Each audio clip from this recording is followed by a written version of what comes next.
Khairpur Nathan Shah में साईं अज जानी शेख जी रेशम गली में गादी काहे आहिनि पर सरेआम छोकरे के हथियार हथ में आ ज़बरदस्ती गादी काहे है।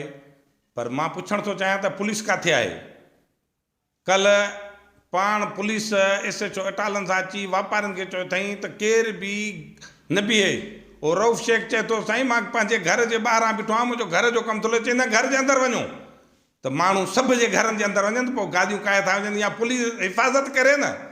माल जी हिफ़ाज़त पुलिस त करे। शहरी जो घरनि में लॉकडाउन जो मक़सदु आहे तव्हां दुकाननि ते रश न कयो न या घरनि में बंदि करे छॾियो तव्हां माण्हुनि खे या माण्हुनि खे चओ तव्हांखे पादर हणंदासूं, माण्हुनि खे तव्हां गारियूं ॾियो। ज़ुल्फ़कार मशहूरी जी जेको आहे सो गादी बाईपास खां काहे आहे अञा ताईं उहा गादी न मिली आहे। लेगारी तो त लेगारी मां माल जे वापारी जो लखे रुपयनि जी फुर थी आहे उहा हींअर ताईं कान आई आहे। असांजे सम्झ में ॻाल्हि कान थी अचे त हिन SHO खे DIG इनाम ॾिनो आहे। बाबा इनाम तूं कहिड़े हिसाब सां ॾिनो आहे? कहिड़ी शइ रिकवरी कई अथई? पेस बेकरी खां शौकत शेख खां विच शहर मां फुर थी आहे, छा उहा रिकवरी थी आहे? छा हिते सरेआम शहर में फुरूं थियूं आहिनि, सवे फुरूं थियूं आहिनि, का बि हिकु रिकवरी थी आहे? DIG साहिब तुंहिंजो मत खसिजी वियो आहे छा? तूं कहिड़े हिसाब सां इनाम थो ॾी? का रिकवरी ॾेखारियो। हींअर बि फुरूं पई थियूं थियनि, हींअर बि चोरियूं पई थियूं थियनि। सम्झ में हिन SSP जे अचण सां चोरियूं फुरूं धाड़ा अञा वधी विया आहिनि। असां सां नाइंसाफ़ियूं शहर जो सुख जो साह कोन था खणी सघनि। ॿाराड़ियुनि में राति जो माण्हू वेही गुज़ारनि था वीचारा, निंड सुकून तबाह थी वियो आहे माण्हुनि जो। ऐं हिते असां ग़रीबनि खे वापारियुनि खे जहिड़े पादर हणंदासूं तव्हांखे। मां सम्झां थो असांजा वकील साहिब सहाफ़ी जेके आहिनि उहे इन शइ खे आवाज़ छो नथा उथारनि, उन जो आवाज़ छो नथा उथारनि?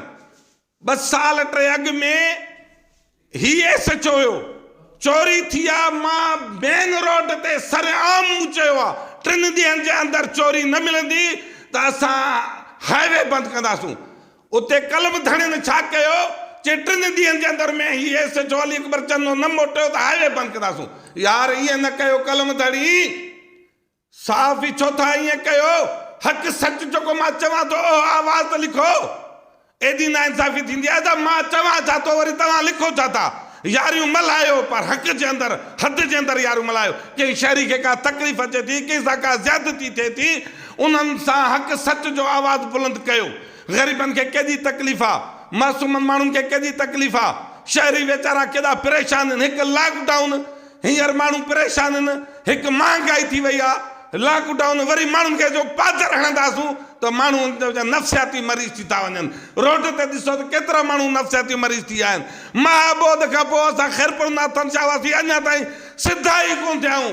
वापारी बि सिधा कोन थिया आहिनि, ज़मीनदार बि सिधा कोन थिया आहिनि। अञा ताईं जन व्याज खयो आहे उहो व्याज न लाहे सघिया आहिनि।